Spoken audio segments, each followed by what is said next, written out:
Demek Hazreti Peygamber sallallahu aleyhi ve sellem hadis var ekan. Ümmetlerim içinde 10 türlü adam özleri musulman esептеп sanaşsa dağı kapırlardan katarında olur. Bırak kapırlardan katarında degan tuğra düşünüş gerek ekan. Kapır bolup kalbayt ekan. Bırak subhanallah oşolardın amaldарын kılganlarının katarında bolup kalat dedi. Birincisi nahak kan tökkön, akысыз kan tөгүп. Экинчиси болсо subhanallah бұл сыйкырчылык кылган. Сыйкырчылык жанагындай бир адамдарга суутуп, уутуп, дагы бирдемке кылып кишини өлтүртүп жүрөт. Ошол. Сыйкырлыкка дагы кирген нерсе бул асман менен бал ачуу. Билесиздер, жылдыздар менен төлгө ачуу. Жүрөккө фитна сала турган бир амалдардан экен ошо жанагындай балчылар, төлгөчүлөр жанагындай асманда остро прогноз ошондой нерселер өзү шариятыбызда арам болуп эсептелет. Анан зекет бербеген. Зекет бербеген дегени мусулман акыбалында эле бирок оюнда зекетти бир налог катары көрүп бербей койсом эмне болмок эле деп. Андан кийинси арак ичүү деди. Мусулман арак ичип мүмкүн эмес. Даже отурганга уруксат берген эмес пайгамбар саллаллаху алейхи вассалам. Анан ажылыкка кудурет жетип туруп ажыга барбаган. Анан киши акыркы жетинчи болгон болсо бул кишини кишиге кайрган деди. Бул чагымчылык. Көчө мунун өтө оор бир үммөткө жалпылай түрдө анда зыян бере турган айттык. Бул жерде байкасаңар, үммөт үчүн жалпылай зыян жөнүндө түшүнүк берип атабыз. Жалпылай. Мисалы коомго зыян бере турган нерселер жөнүндө сүйлөп атабыз. Карасаңар, зекет бербей койду коомго зыян берет. Анткени байлардын алдында кедейлердин акысы бар. Сен байсың, сенде акысы бар бул кедейдин. Ошону сен беришиң керек анын акысын. Эгерде ошол бербей эле жок, булар колу күчүндө болуп турса, карасаң сонун күчтүү эле болуп турат. Окат кылышпайбы деп кээ бирлер бар го. Мен агарына тытынып иштедим. Жок, сен тытынып иштеген эмес болчу. Насибиңден алдың сен. Ушул нерсе унутпаш керек. Эми андан кийин келдик, машалла. Азыр арабчасын карап коелу.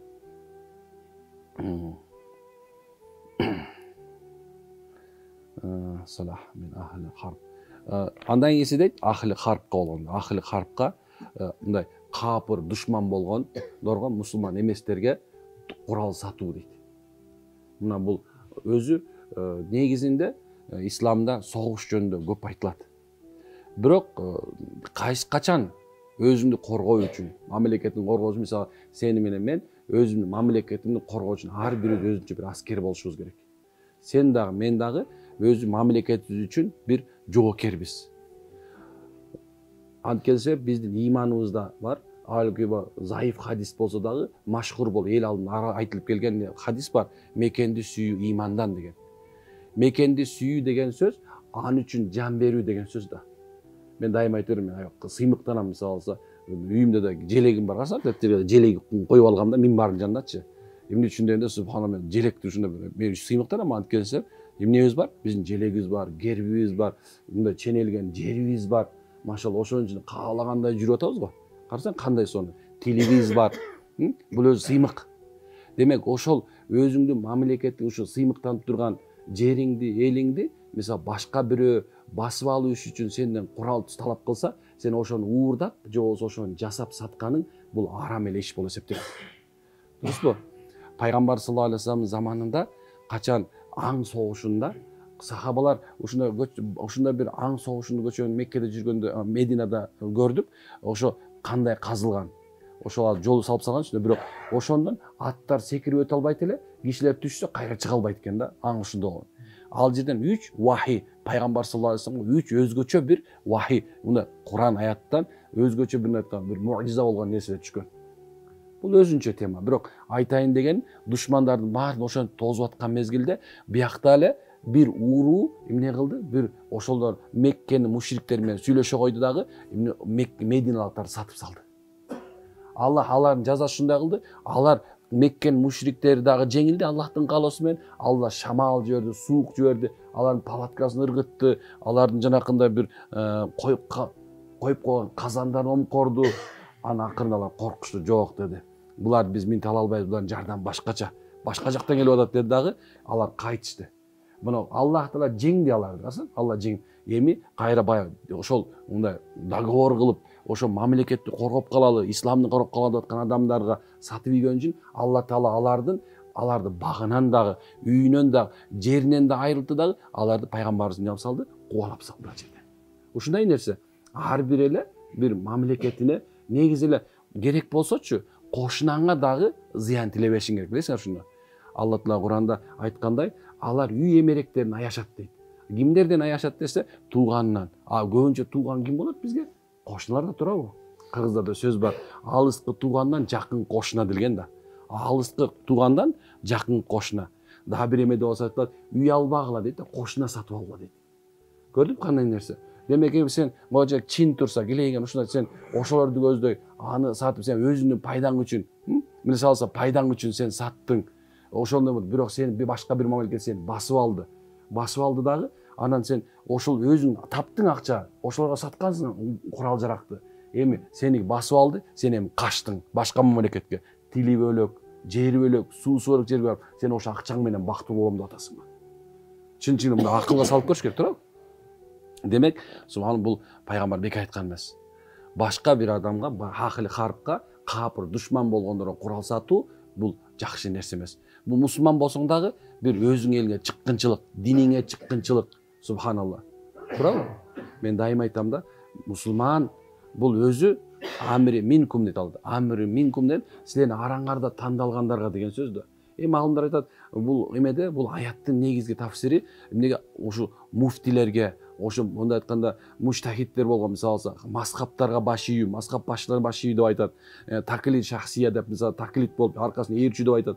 Ошол мезгилде амери мүмкүн силердин араңардан ким тандалган болсо, падыша болгон болсо, ошол капыр болсо дагы биз ошого баш ийишибиз керек. Бирок Кудайга шүгүр, туурабы? Бизде азыр башчыбыз дагы мына Кудайга шүгүр, керек болсо молдолорго чейин кийим тиктирип берип койду. Бүт сонун.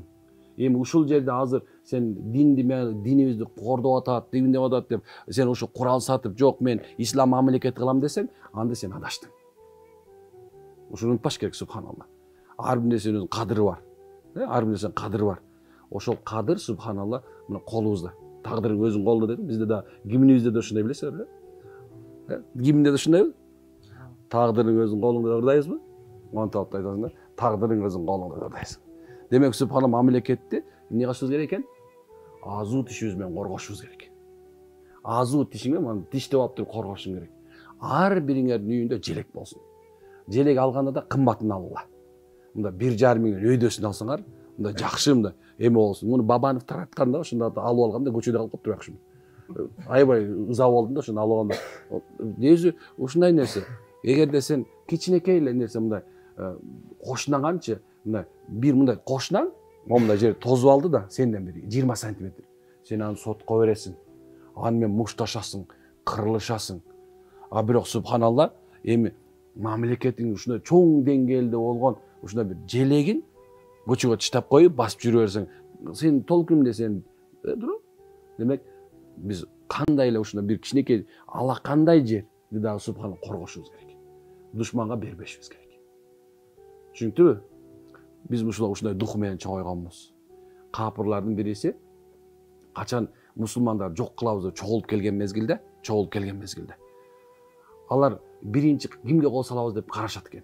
Аны ошондо бир азан айтылганда кичинекей балдардын чуркап баратканын көрүшөт экен дагы.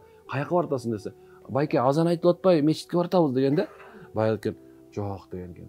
Булардын жүрөгүндө, бу балдардын жүрөгүндө азанды угуп туруп, ошол мечиткөдө чуркоо болуп атса дейт, буну биз жок кыла албайбыз. Ошондо биз булардын жүрөктөрүн исламдан бузуп салышыбыз керек. Исламды буздуң деген сөз уже мекениңди, тилиңди, дилиңди бузду деген сөз туурабы? Демек биз субханалла жерде турган ар бир ата эне өзүнүн баласын, небересин, өзүң дагы субханалла эмнекен диниңди коргоонун үстүндө болушуң керек. Диниңди коргоодон деген сен мамлекетиңди коргоодон деген сөз. Эгерде чыккан жолу 7 чоң күнөө бар деп айтат. Ошонун бирөөсү мекенди коргоодон качуу. Же болбосо мисалы алса, аскерге бар десе, жалгандан жанакында бир момундай корочкаларды жасатып алып, мындай негодный болуп алып, анан кийин субханалла мен негодныймын деп, ана кээ бир ата-энелер бар, кой баламды өлтүрүп коюшат деп субханалла. Сен уже балаңды өлтүрдүң да. Негизи армиядан балаңды тартып калган киши уже өлтүрдү баласын. Ал бир жыл өз үйүндө отурду, моюн дагы эле эмесинде отурду. Илгери аксакалдар мисалы армияга барып келди, эркек болуп келчи десе, эми сен ушу топу кийип турган, эгинде сакалы бар мен мусулманмын деп аткандар балдарыңарды армиядан алып калбагыла. Эминтен эле үйрөтпөгүлө. Мына качты го мобилизация деди эле, Орусия туурабы? Качты? Орустун баары Кыргызстанга келди, квартиранын баары 50 000 болуп кеттиби? Туурабы? Демек, субханалла, көрдүңбү кандай? Аны эртең мисалы алса бирөө боло турган болсо, бизди чакыра турган болсо, качасыңар Россияны көздөй. Киргизбейт сени. Границасын жеп алат. Ошон үчүн субханалла, эминтен жүрөктө эмне болуш керек экен? Мекенге болгон сүйүү болуш керек. Аракет кылабызбы? Мекенди сүйөбүзбү иншалла? Коргойбузбу мекенибизди? Падышага баш ийбизби? Иншалла эмес, сөзсүздөш керек. Бияны келген сөзсүз баш ийишибиз керек. Падышабызга баш ийишибиз керек бекен? Сөзсүз баш ийишибиз керек. Субханалла. Биздин акыйдабыз жүрек. Башкача кылбагыла. Башкаларды укпагыла. Ар кандай нерсе эме кылбагыла. Керек болсо кемчилигин айтпагыла. Сен мен кандай болсок, ошондой падыша болуп бердим. Ойлобогула. Субханалла. Жакшысы келип оңдоп кетти дебегиле. Ушул оңдойт деп жакшы дуа кылыш керек. Саудиде ар бир эмеде жума намазында ар падышасынын атын айтып дуа кылышат да. Анан бизге келген арабтар биякта эме кылышып, кутбада биз алхамдулилла деп деле чыгып кетебиз да. Анан сурат силер эмне падышаңарга дуа кылбайсыңарбы? Ошо падыша имандуу болсун деп, ушу иш илгери болсун, мамлекет өссүн деп дуа кылбайсыңар. А жок, бизге эмне кереги бар деп дебечи. Ошону ойлонуп калдым, кой. Ошон үчүн ар бир намазда я падышабызга иман бер. Ушу ийгилик бер, машалла. Падышабыз таанысын. Анан жанакындай мындай жер сатар, эл сатарлар деп душман болуп курал сатпаган аракет кылыш керек. Негизи эле мусулман мындай бар го жанагындай эмени темирдичи бир мусулман кезебесин деген да бир хадис бар. Маанисинде билесиңерби? Мусулманга темир кезебейт керек болсо. Да илгертен бар, мисалы мылтыкты минтип жанагындай илгер тактак ойночу элек го. Ошонуп аткан мезгилде момутсаң, ай, кишиге кезебе деп урушчу билесиңерби? Туурабы? Ошол бар болгон себебиненчи биз ушул мезгилге келдик. Түшүндүңбү? Биз бирөөнө зыян келтирбейбиз. А бирөө бизге зыян бере турган болсо, катыгын беребиз. Мамлекетибизге тийишпесин эч ким. Субханалла. Эмне кылат экенбиз? Бекен машалла. Бизden bir жакшы бир амалдарды кылабыз, Субханакалла, хамдулилlah. Анта астагфирука ва атубу илейка.